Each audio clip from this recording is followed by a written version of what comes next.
Le deuxième commandement que Dieu a donné à Moïse sur le code, sur la grosse roche sur laquelle étaient écrits les 10 commandements. Le deuxième commandement, c'est tu ne te feras point d'idole taillée. Avant d'aller plus loin, si vous aimez l'ensemble des vidéos, si vous aimez la chaîne Jalon Vie, veuillez vous abonner pour ne rien manquer et le petit pouce en l'air pour aider l'algorithme à ce qu'on soit plus visible. Alors, ne faire point d'idole. C'est que Dieu, on ne l'a jamais vu. Et la tentation depuis que le monde est monde, c'est de vouloir faire une représentation de Dieu. Et ça se parlait dans les camps, dans le désert et tout ça. Le désir de faire des statues et d'adorer les statues qu'on élevait en divinité. Et même encore aujourd'hui, je ferai le parallèle tantôt, de cette soif de l'être humain que nous sommes, de vouloir palper quelque chose, de vouloir comprendre, de vouloir aller au-delà de quelque chose. Et Dieu n'a jamais voulu qu'on adore une autre chose ou une autre personne, une autre divinité que lui-même, parce qu'il est le seul Dieu. Quand Moïse est monté sur la Sainte Montagne, ça a été long un peu, les gens se sont impatientés et ils se sont fait des idoles. On a entendu parler du veau d'or dans les récits bibliques. Quand, euh, quand Moïse est revenu, il a eu la mauvaise surprise de constater que le peuple avait dévié de la vraie foi. Alors, dans Exode 32, verset 8, ils se sont promptement écartés de la voie que je leur avais prescrite. Ils se sont fait un veau en fonte, ils se sont prosternés devant lui, ils lui ont offert des sacrifices. Ils ont dit, Israël, voici ton Dieu qui t'a fait sortir du pays d'Égypte. Dans Exode 34, un petit peu plus loin, c'est ce commandement que Dieu a donné au peuple, tu ne te feras point de Dieu en fonte. Lévitique va dire dans le chapitre 19, verset 4, vous ne vous tournerez point vers les idoles et vous ne vous ferez point des dieux de fonte. Tous les versets que je vous dis seront transcrits dans la description de cette présente vidéo et même que je vais vous fournir un lien avec tout ça fourni pour votre recherche. Les versets dans Exode, dans Lévitique. Alors, je viens de lire 19.4, Lévitique, vous ne vous tournerez point vers les idoles, vous ne ferez point des dieux de fonte. Plus loin dans Lévitique 26, vous ne ferez point d'idole, vous ne vous élèverez ni image taillée ni statue, et vous ne placerez dans votre pays aucune pierre ornée de figures pour vous prosterner devant elle, car je suis l'Éternel, votre Dieu. Ça m'intriguait quand j'étais jeune, que je lisais ça, puis que j'allais à l'église le dimanche et je voyais des statues, mais je ne comprenais pas. C'est le contraire, c'est tout le contraire. Puis, je me suis demandé, il y a du monde qui n'ont pas lu, qui ont mal lu, qui ont ignoré. Je me suis posé la question, j'avais 10 ans, pourquoi? Et on me répondait, ah, ben c'est parce que c'est comme une photo de famille, faut se souvenir. C'est pour se souvenir, c'est pour mieux s'approprier à l'amour de Dieu. C'est pour se souvenir de Jésus qui était là. Alors, il y avait des statues de Jésus, de Marie, et des peintures aussi. Mais je viens de lire dans la Bible qu'il ne faut pas faire de statues. On me dit, ah ben là, c'était une autre époque. Dans ce temps-là, c'était demandé, puis faisait ça, puis... Bon, ok, mais je suis resté avec ça, dans cette imagerie religieuse-là.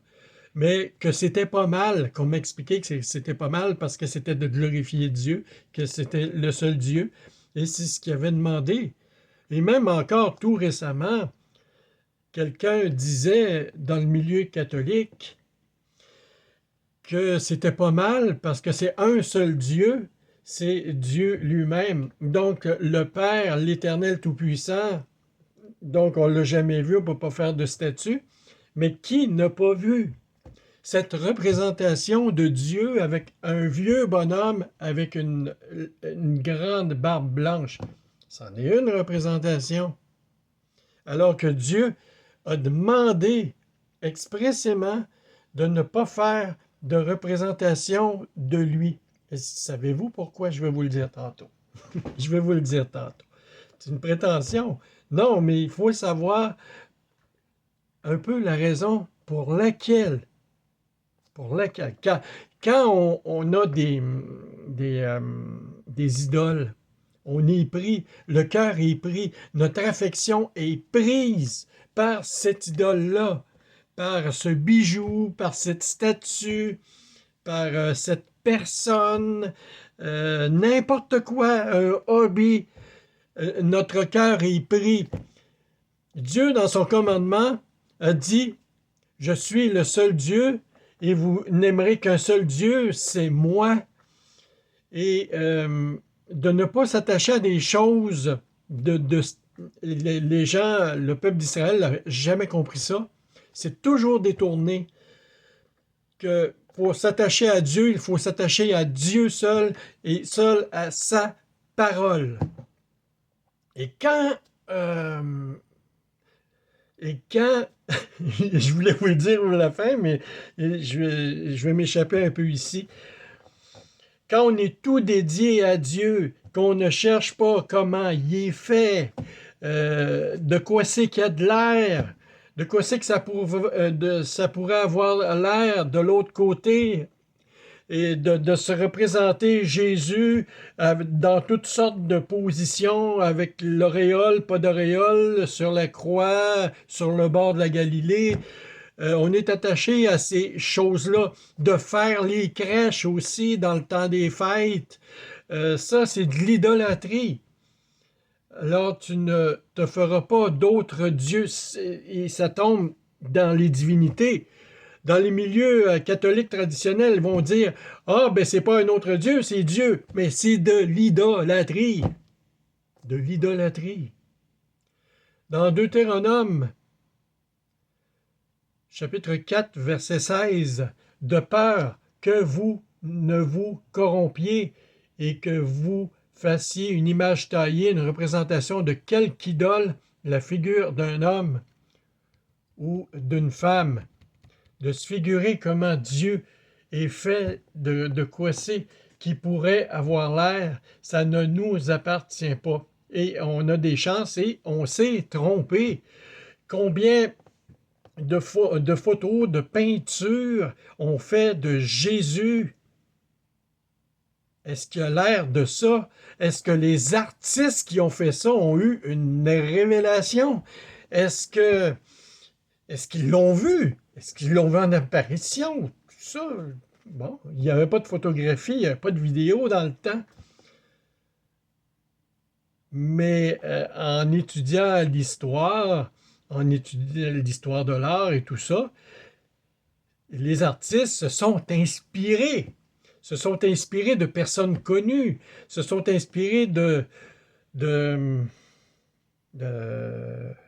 l'inspiration, ça vient de l'imagination aussi, comment on s'imagine que les gens auraient pu avoir l'air dans le temps, et de s'imaginer ce type à partir du suaire de Turin, par exemple, Et là, ça a donné l'idée d'un type à la barbe longue, et comme avaient l'air les Juifs dans le temps, et tout comme aujourd'hui, il y avait ces disciplines d'histoire, de documentation. Les historiens étaient là et il y avait les descriptions. Alors, même si on travaille avec les descriptions, les artistes sont des artistes et ils peuvent se tromper. Oui, ça a donné lieu à beaucoup de choses au niveau artistique qui sont notables, qui sont très belles à regarder. Mais souvenons-nous du commandement de Dieu de ne pas s'attacher, de ne pas faire de ces idoles-là.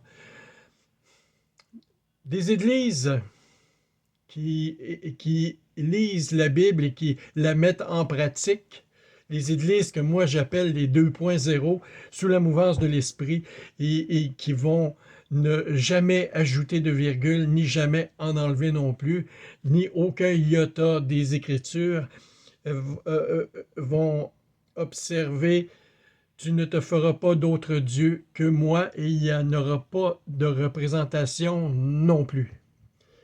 Donc, on a un pupitre, lequel s'installe le prédicateur.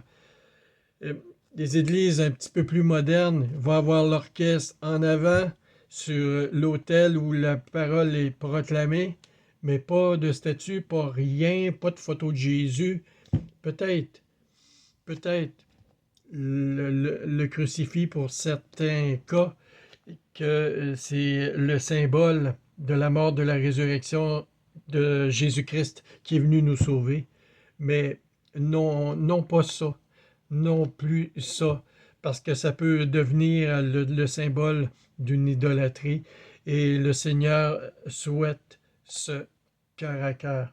Alors aujourd'hui, comment faire?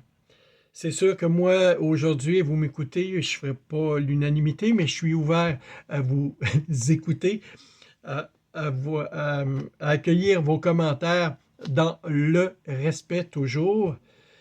Et c'est un commandement que nous devons comprendre de plus en plus. S'ils se sont déviés, pourquoi ils se sont déviés? Pourquoi l'Église traditionnelle, si à la base elle est fondée sur les Saintes Écritures, pourquoi ils n'ont pas écouté? À cause des Romains. L'Église catholique est l'Empire romain depuis les années 325, depuis que Constantin a cessé toute,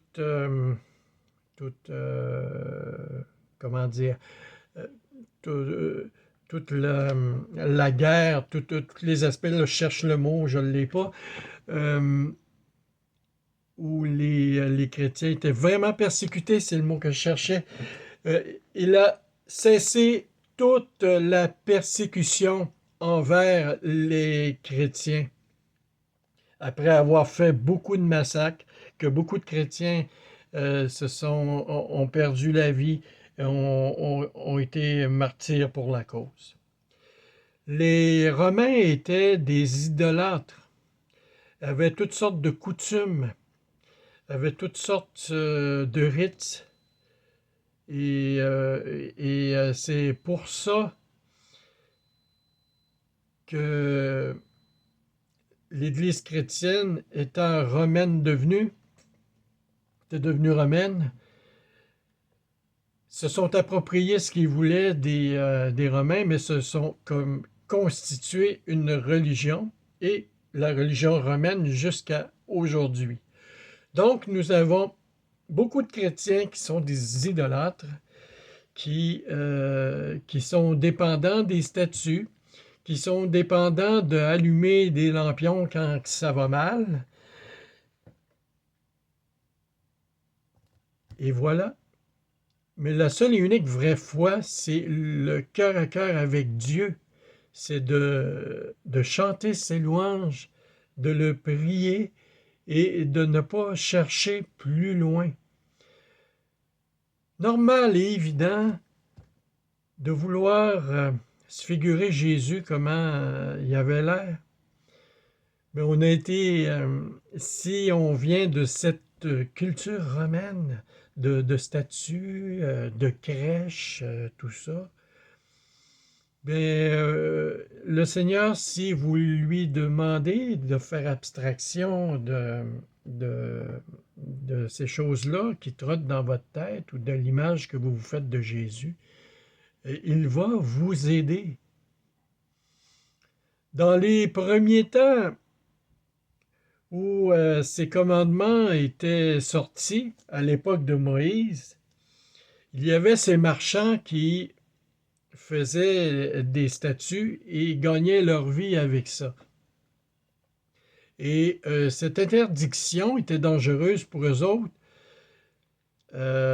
Paul aussi, si je ne m'abuse, si j'ai bonne mémoire, aura maille à partir avec des artisans qui vont, qui vont leur dire à Paul, les apôtres et à tous ceux, même encore aujourd'hui, c'est notre industrie, c'est avec ça qu'on gagne la vie. S'il n'y a plus personne qui achète nos statues, on est fait. Voilà.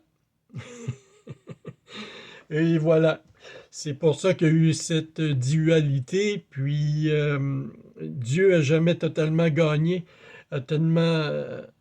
mais pour toi qui es chrétien aujourd'hui, qui veut obtenir plus de faveur de Dieu, qui souhaite être béni abondamment, de respecter les commandements, un seul et unique Dieu, tu adoreras et tu ne te feras point d'idole en fonte, comme c'était le cas pour les Juifs. Dans Ézéchiel 20, chapitre 20, Ézéchiel 20, verset 7, je leur dis, rejetez chacun les abominations qui attirent vos regards, ne vous souillez pas par les idoles. On souille notre cœur quand on s'attache à d'autres choses, quand on pense à autre chose. Oui, on peut admirer un chanteur, un acteur, mais pas de façon démesurée, parce que Dieu seul mérite notre amour, notre affection plus que tout au monde. C'est même pas les personnes, c'est même pas un hobby. Alors, c'est de s'attacher, de prier notre Seigneur, notre Dieu, car il a tout fait pour nous.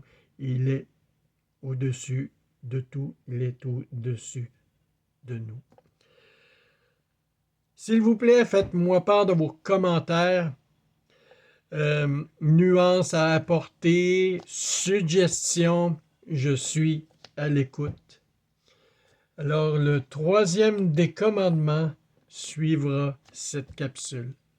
Bonne journée et allez dans la paix de notre Seigneur Jésus-Christ.